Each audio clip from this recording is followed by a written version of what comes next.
Business can be a lonely game, but it doesn't have to be. Welcome to Boutique Chat, where we explore community over competition and how to scale your company with the balance and the happiness that we all seek. We'll hear from product-based businesses of all types, retailers, e-commerce and wholesale brands, along with industry experts shaping the future of our industry. I'm your host, Ashley Alderson from the Boutique Hub, and I can't wait to chat. Hey guys, welcome back to the podcast this week. I am so excited for this conversation, Pippa. You and I have nerded out behind the scenes many times on the industry and where it's headed. And I can't wait just to get to pick your brain about all the design and behind the scenes things that most people don't know go into this industry. So welcome to the podcast. Thank you so much for having me. I'm actually so excited to be on this podcast.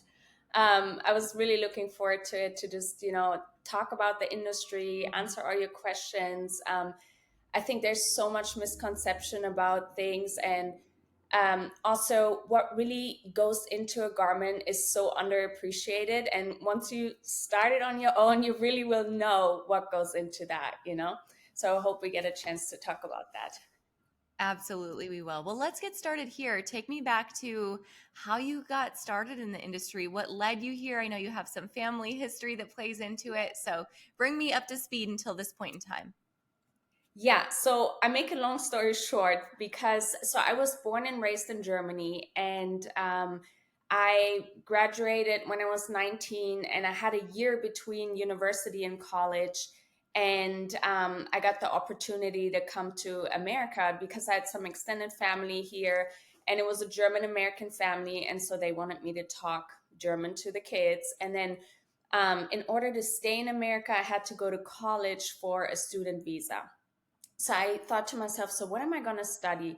My mom, she was a costume designer and a seamstress in our local theater, and that was her absolute dream. So I got to see a lot of that and a lot of sewing at home. And I remember every single costume we had going to school, she would make for us. So she was some sort of definitely my role model. And then my dad, he was very into interior design, furniture. He was a furniture designer. And it was funny, the other day, I was in Europe and I posted a picture of his house and everyone was like, who lives there? Who's this person? I was like, well, my dad is kind of like an Andy Warhol kind of person. He lives life. He's a little crazy. He's an artist. He paints. Yeah. And then my parents got a divorce early on, and my uncle actually took care of us a lot. And he was an illustrator, so we got to doodle with him all the time. And I got to spend my summer vacations at his atelier. We call it atelier. It's like, and there were so many artists in there, and I was just always inspired by that. And that's how I, when I had to make the decision of like, what do I want to do with my life? Where do I want to go into? I pretty knew already it was fashion, or something artistic. I took some illustrator classes, but really it was just in the end, it was fashion for me. What a perfect storm for you. That's incredible to be surrounded by so many artistic people. Did you feel like when you were growing up, like even in your own sense of style and your own wardrobe, do you feel like that led you to experiment more than others just because you had an appreciation for it? Definitely.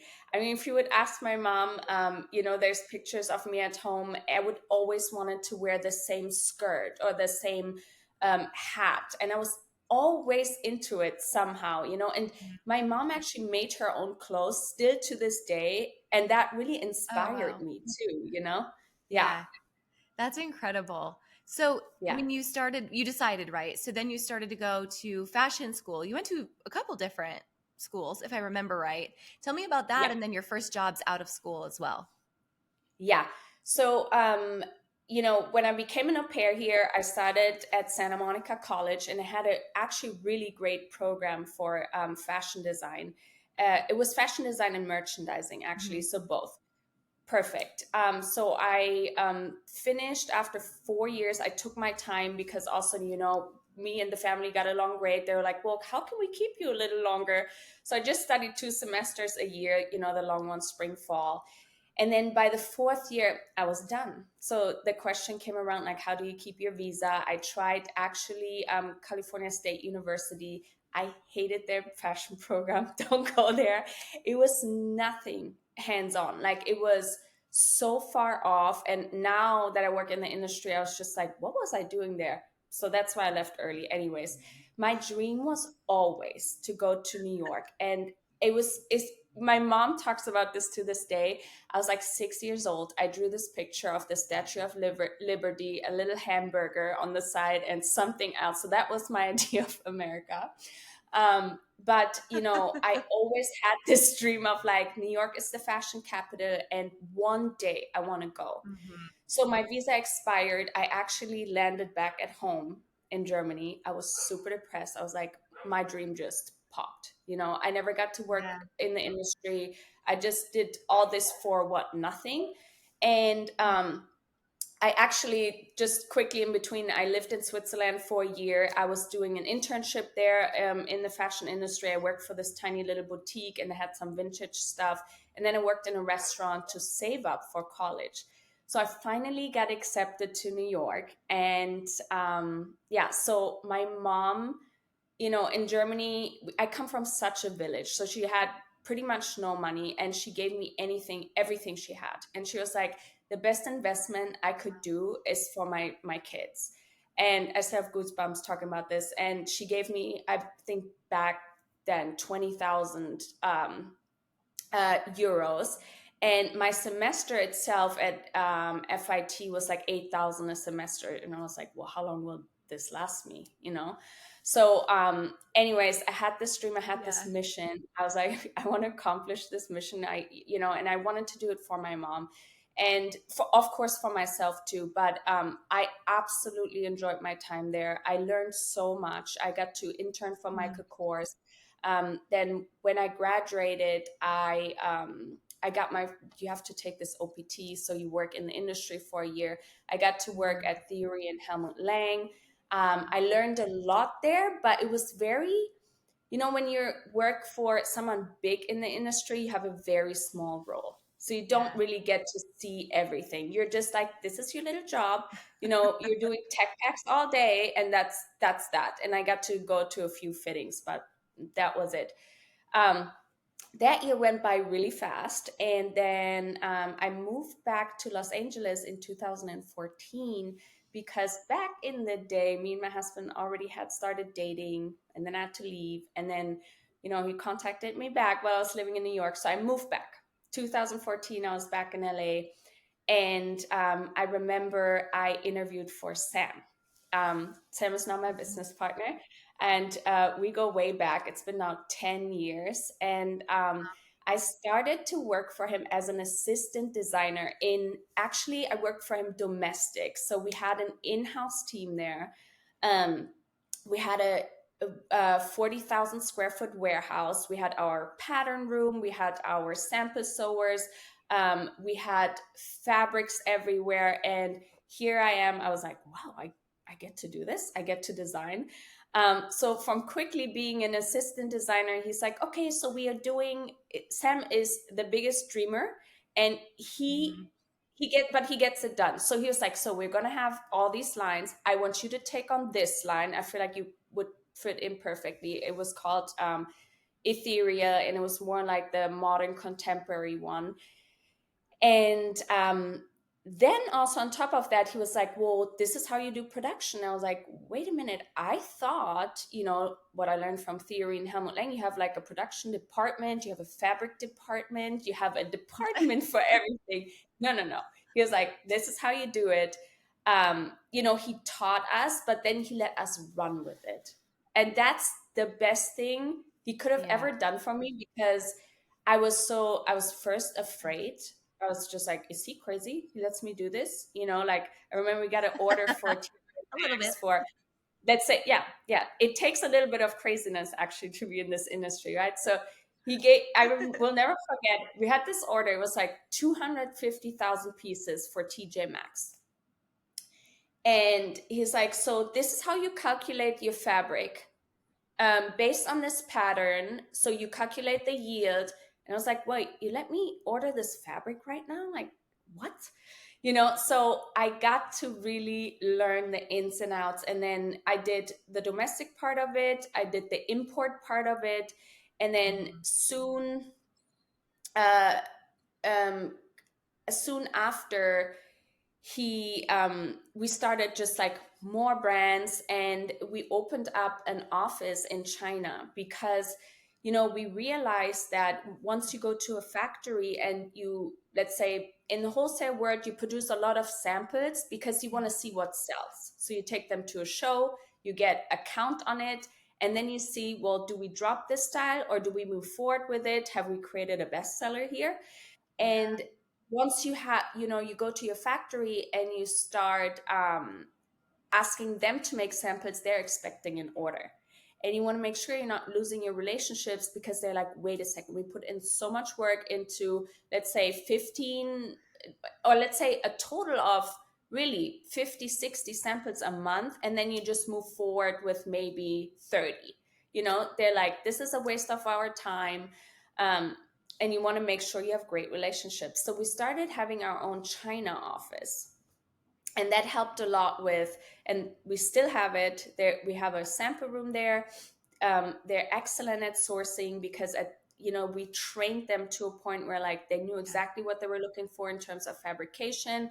They knew exactly what we were looking for in terms of the aesthetic for each line we had. And yeah, that's pretty much how this whole thing came together. Yeah, It's that's where I learned. It's incredible. And for those of you who are listening who don't know who Sam is, who she's referring to, Sam was also recently on the podcast. So you guys can check out his episode as well. And those of you in the hub who've been a part of our mastermind and retail boot camp, you've had a little bit of access to Sam and to Pippa as well. So love to see that full circle. And it just goes to show like the relationships, the power of relationships in our industry as well. Okay, so of all of this process of you learning hands-on, right, and kind of getting thrown to the wolves to figure some things out, you have a massive appreciation, like you said, for what goes into a garment. What are some things you wish more people knew about overall how the industry works that you think would give them more of an appreciation for what goes into all of it? Absolutely. Honestly, that's my favorite question to answer because, you know, as I'm working with clients, just in general, I see their idea of how things should be, right? Everyone comes in with a certain expectation, and they're thinking, they have this idea about it that is oftentimes I have to prove them wrong. And it's a little bit of an uncomfortable part because from the pre-production to the production phase, it really takes you I would say 4 to 6 weeks.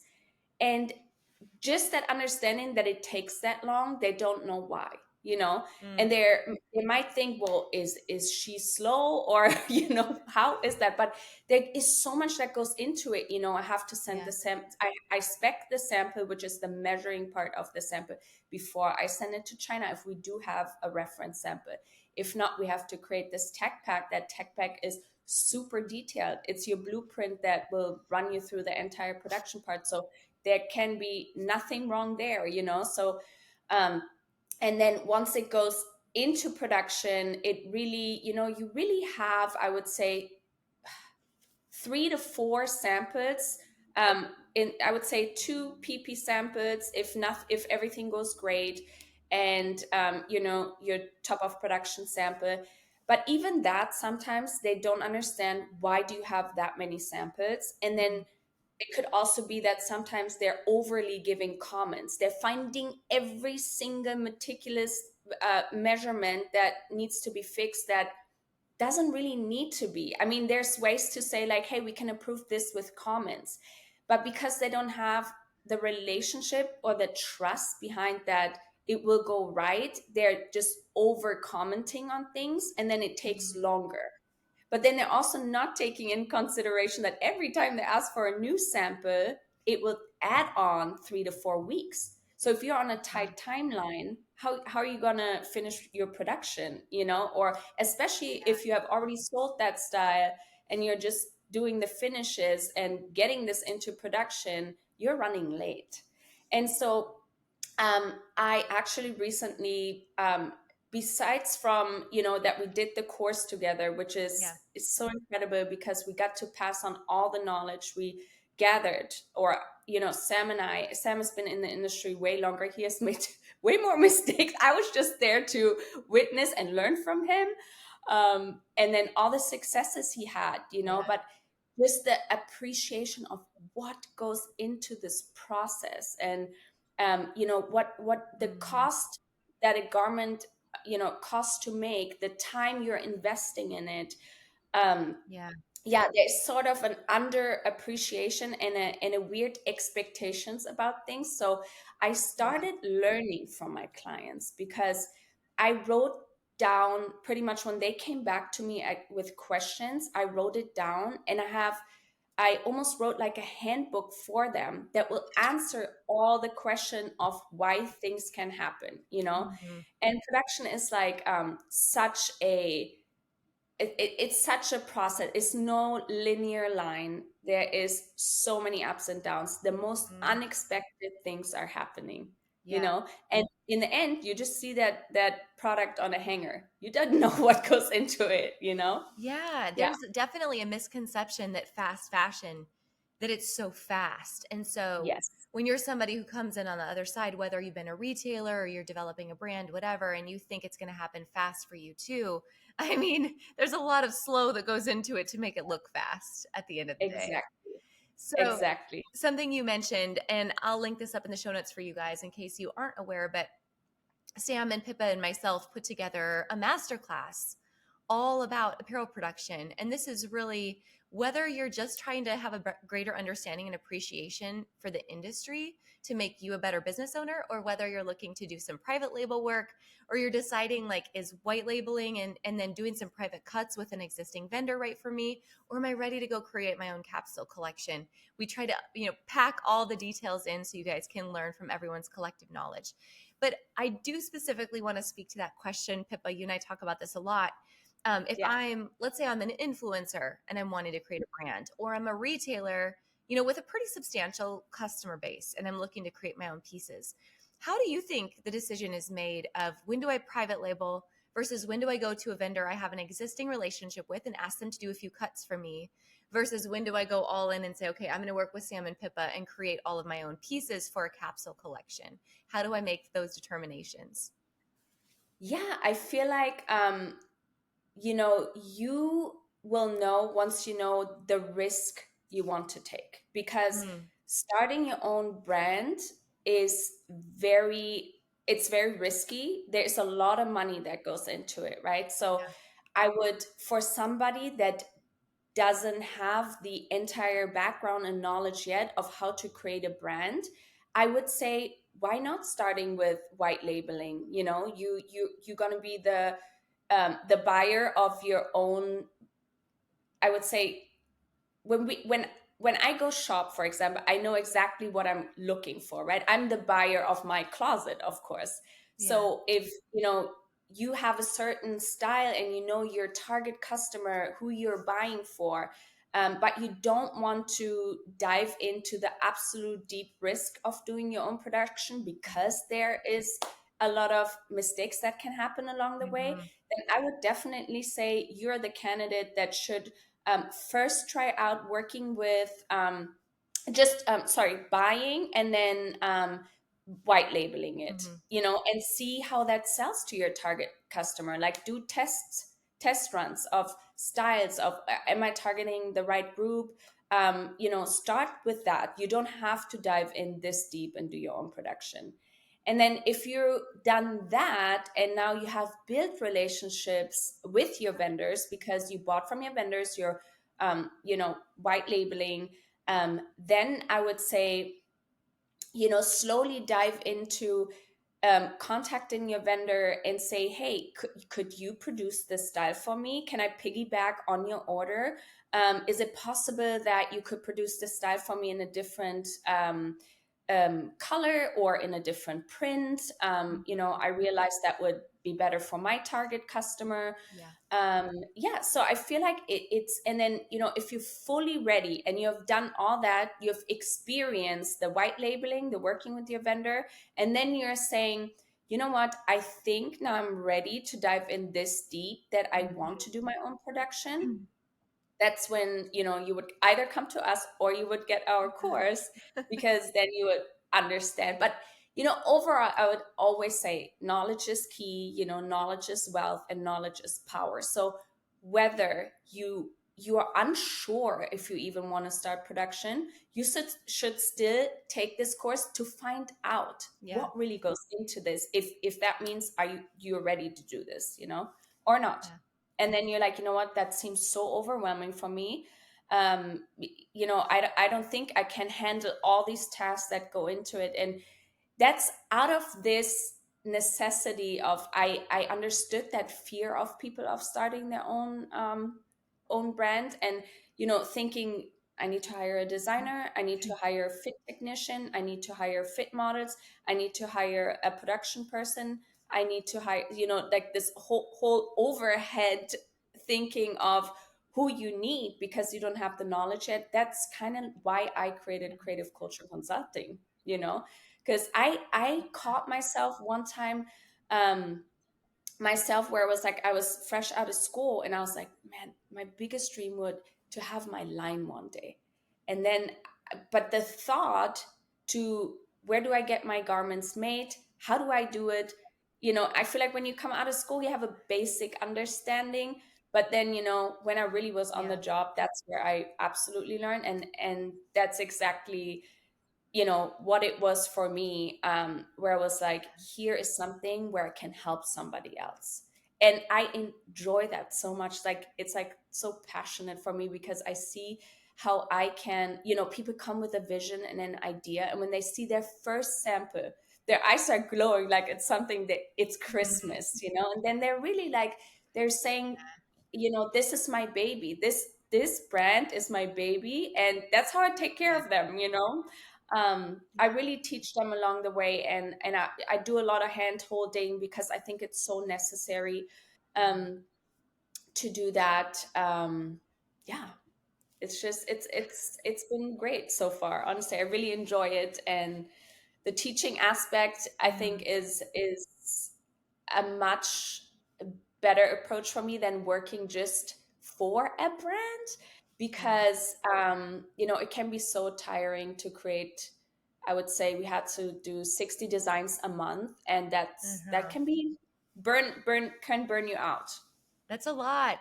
There's so much that goes into it, all of those samples. That's incredible. Have you ever been curious about what it takes to manufacture your own products? Maybe it's not full-on manufacturing and you want to create an entire line. Maybe it is. Maybe it's you working with your vendors to create a few custom pieces along the lines of your best sellers with your existing vendors. Or maybe you're just exploring, is white labeling and private labeling right for me? Wherever you're at in this process, we created a brand new program at the Boutique Hub called the Apparel Manufacturing Masterclass. I've teamed up with two of my dearest friends in the industry, my friends Sam and Pippa, who have many, many years between the two of them in apparel manufacturing, building many different types of apparel brands of all types, from athleisure to t-shirts to children's to women's contemporary. They understand design and everything that goes into working with factories and building tech packs, importing and exporting, and the entire process of getting the exact products that you love. So if this sounds like you and you're curious, you feel like you've built a business that has an existing customer base that is hungry for more unique products, and you want to explore what it takes to get more profit margin out of the products that you're selling on a regular basis, check out this product, the Apparel Manufacturing Masterclass. I've got it all linked up for you in today's show notes. Let me know if you've got any questions. So when you see individuals decide, okay, I want to start cutting my own pieces, and they're venturing out on their own, and maybe they found themselves landed on Alibaba and they're searching for vendors, and they're like, okay, trying to analyze the cost of what does it take to get into this. There's definitely some things to be aware of and some pitfalls to avoid when you're making that decision, or you're trying to just discover what factory am I going to work with. in China Yeah. or whatever country you're sourcing from. Can you talk about some of those things to look out for and some like pitfalls to avoid? Yeah, definitely. I myself, I'm actually terrified of Alibaba. I mean, it's just like you don't know what you're gonna get, you know? And I have a lot Yeah. of clients that said, did this on Alibaba and I just realized it's not what I expected, or, you know, this is how they get you. Yeah. So they get you by low MOQs. And they say, Yeah. I just had a client last week. She said, you know, I found a factory, because she asked me for a low MOQ. And I said, I have a couple factories that say, hey, we can cut just one fabric roll and reach the fabric minimum and do the production for you. Or we could do, you know, 200 is the lowest for anything that's dyed, anything that's a sweater, where there's a lot of work that goes into it. And then, so she came to me, she said, I found someone I can do 50 pieces. So I wondered to myself, how did this conversation start? Because she, you know, it also depends, like, how many sizes are you doing? Does this factory already know you're doing 7 sizes, or you're doing just the normal 5 sizes that they actually see as a standard, you know? And then they will get you, so they say 50 pieces, and then they will get you by upcharging, because no factory makes money on 50 pieces. And that might be their like first introduction to, like, hey, we can do 50 pieces for you. But trust me, they will not do this again. They just want to lurk you in. Yeah. And then you go to checkout. And by the checkout is where they charge all of it by shipping. And if you do 50 pieces, your shipping amount will go up significantly, because what people actually don't know is the more you ship at once, if you can fill up a container, the cheaper shipping gets for you. Because yeah, once you can fill up a container, so oftentimes when I produce, I ask my clients, hey, can we do the same ship date? Because I know they can fill up the container, and that makes it, you know, less costly. And so with Alibaba, it's like they lurk you in on the low quantity.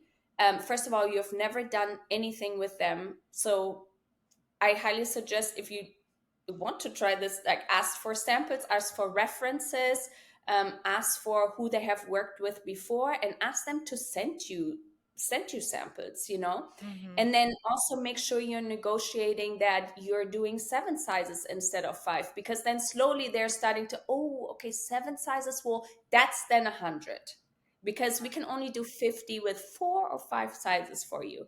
So there's always a catch 22 that I don't think you are aware of this in the moment, you know, and it becomes very like wonky in the conversation, because they overpromise and underdeliver, you know. Yeah. So yeah. There are lots of ways to get in over your head there. Are there other good questions you would suggest people in this process would ask when they're qualifying? Okay, you know, I'm still dabbling and I'm trying to find if this person is right for me. Other questions that would be, you know, qualifying? I would say, well, definitely, you know, so make sure you're contacting a factory that is specialized. So for bikinis and activewear, you want to make sure that they're not also doing denim, because trust me, they cannot do it all. They will tell you they can do it all. It's a, you know, it's a mentality of theirs, but they can't, and you really gonna pay for it, you know. So make sure Yeah. you want to do denim, just go with the denim factory and find out if they're also doing something else, because if they're doing something else, that's already too much. Like, really go for the how can I word this, you know, for how can I say this? Go for the factory that is specialized specifically for that design, you know. Yeah. And like seamless factories, that's actually a good example, because I feel like everyone is looking into the seamless market right now, especially after skims exploded. I have so many clients that I want to do seamless, you know, but I want to just test it out. Seamless factories, they immediately have a higher MOQ, because they have to set up the machines that are specifically catered to the seamless market. And that too, you know, like someone that is specialized in seamless, because nobody else can do it. They don't have the machines. I don't know, they will come up with something to make it look seamless, but it's not, Yeah. Yeah. And then what other questions to ask? I mean, definitely. I think LDP and FOB pricing, because when you usually work with Alibaba, um, well, they have to ship it to you always. But when you work with factories in general, LDP means landed duty paid. That means that your factory takes full liability when your goods are on the boat and something were to happen. They have to take liability. They schedule also the trucking company for you that will pick up your goods from the port, delivers it to your warehouse.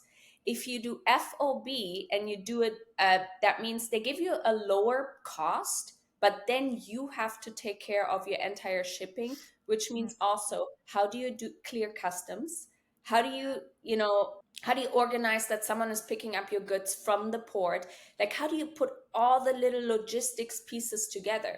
I'd rather, usually they charge around $2 to $3, depending on the heaviness of your garment, on shipping. Invest that. Don't start going cheap and saying, well, I'll hire this logistics company that will do it for me. It just ends up in a disaster.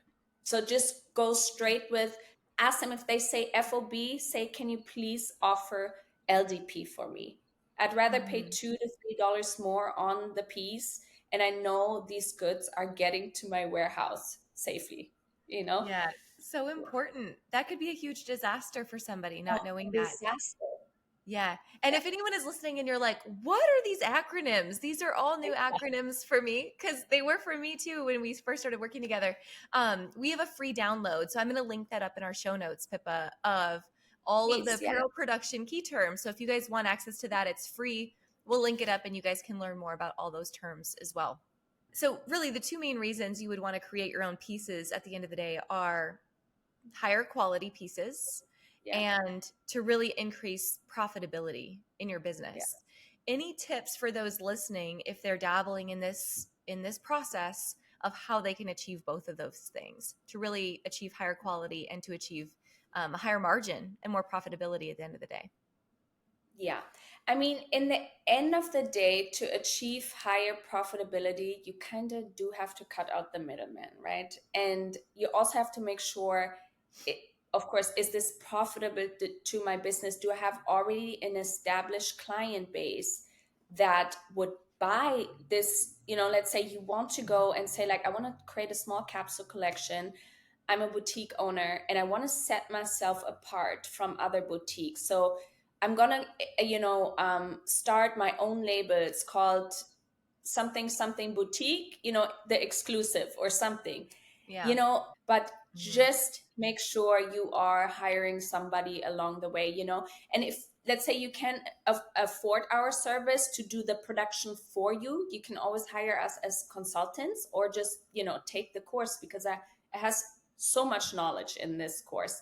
And then in terms of quality, well, you're really only in control of your quality when you do it yourself, because when we produce, we have someone doing the QC in China, and then someone doing the QC once again in our warehouse, to ensure that before everything gets shipped out and the customer gets it, they look good, that there's no mistakes on it, and mistakes happen. They happen all the time. And that's something too that I really want to stress about because it's you will come in with this expectation, and then these little mistakes happen here and there, and you're gonna learn how to tackle them, and you're gonna learn how to find the best solution for it, especially definitely before they go to your customer, but yeah, mistakes happen all the time. Just be aware of it, and just yeah, make sure you have the understanding that there's only so much you can control during this process too. So good. So important, because mistakes happen to everyone. Everyone Yeah. I've talked to in this process that I've ever had on the podcast or in the hub that manufacture their own goods, they can always tell you that one horror story of Yeah. when something came in completely wrong or spelled wrong or upside down or what you name it. All kinds of things Yeah. happen, but that is definitely part of this game. One other thing I want to mention, Pippa, is when you were talking about just being cost effective as well. I want to stress this so I make sure this is not misunderstood in this interview, is when you're deciding and you're a boutique owner, is this for me? I don't see this happening in our industry where a boutique will come in and go, okay, great, I'm going to manufacture all of my own pieces now and No, completely not be working with vendors. I don't no. think that's sustainable or realistic at all. I think the question is more, what are my best selling pieces Yeah. that I really know, my customers will buy this day in, day out, and I can order the greatest quantity in. That's where you really Yes. want to focus. That's where the fruit is. And then your existing vendors that hopefully you've built tremendous relationships with help you to continue to fill out your collections and your assortments and to build a well-rounded brand at the end of the day. 100%. I don't think that any boutique, because you're a boutique, should go 100% into doing your own, because then you essentially start your own brand, and that goes that Yeah. goes that's a monster. To create your own brand is an absolute monster. Yeah.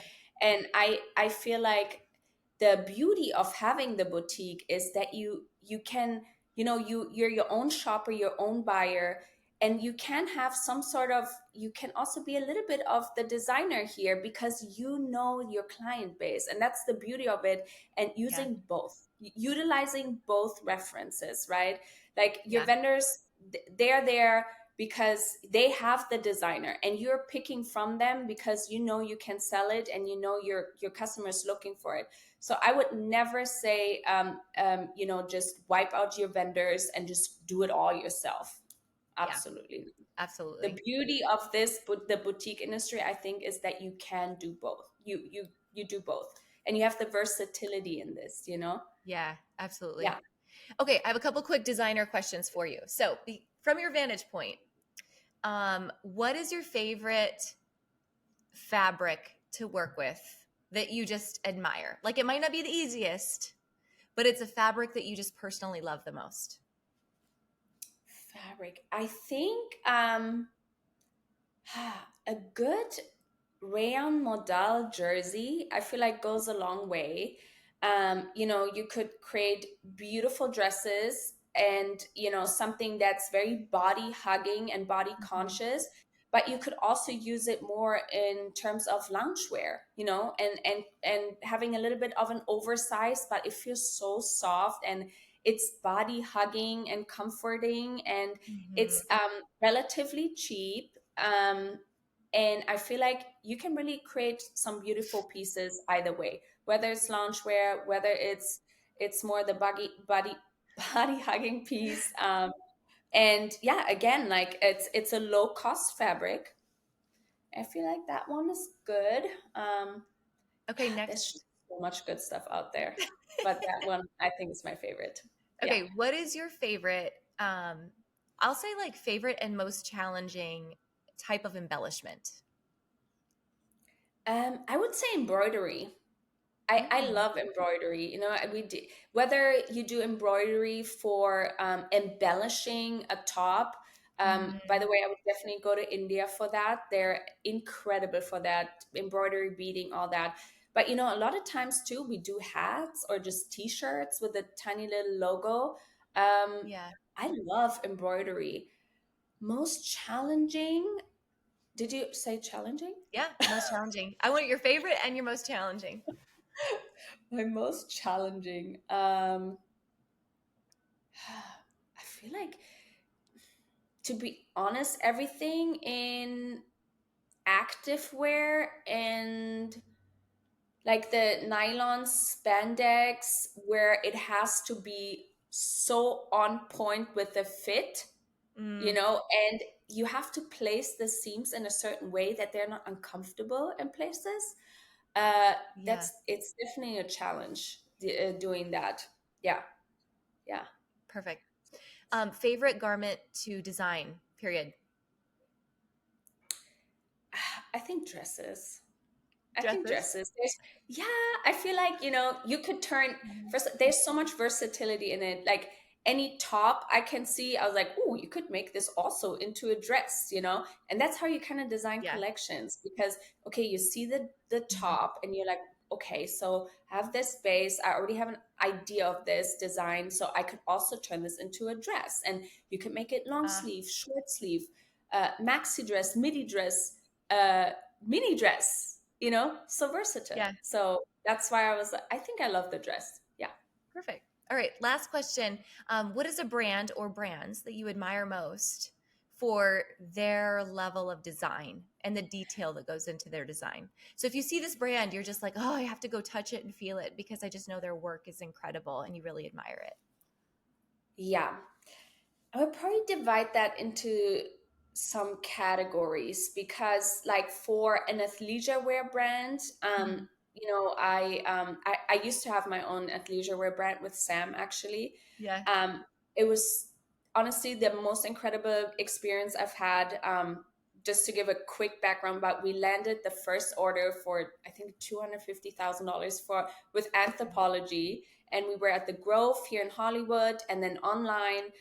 So amazing experience. I really admire Alo Yoga. I feel like Yeah. it's very versatile. It's, you really from working out to wearing it all day to even now they're going more towards the fashion direction, I feel Yeah. like.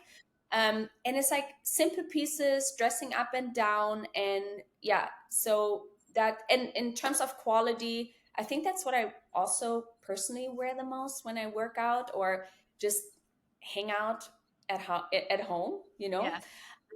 and then in terms of more like the young contemporary side, I like when it comes to like more boho and Yeah. that look. I love Free People. I think they have great quality. Um, they have a lot. Sometimes I do get overwhelmed by the amount they have. So I Yeah. actually prefer going to their store because then I can see it. Because when I go online, I'm like, can this page end? I'm on page 300 over here for dresses. Um, so that's that. And then, I recently explored the brand Viore. Oh, I don't know. they're my favorite. I love Yes. Viore.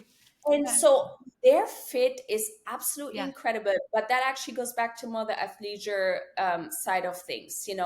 Yeah. Their fit is incredible. Their fabrication is amazing. Hmm. So I think that's where I'm heading with Yeah. this. I see a trend. Oh yeah, Athleisure. It's a trend for you. I love that. yeah, definitely. Yeah, yeah. We started hologram before Alo Yoga, and we always said like if we would have kept going, you know.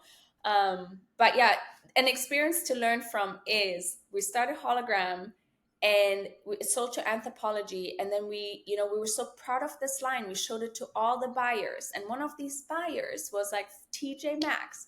And once you're starting to create your brand and you want to be recognized for your brand, if Yeah. someone offers you, hey, you can also, we want to carry this in TJ Maxx because it's such low price points, then you cannot sell your high price points anymore on your website, and you have ruined your brand, Yeah. because you can't do that. So you have to establish, are you going to build a brand, or are you going to, you know initially then do wholesale again for the big box buyers and stuff like that. But yeah, Yeah.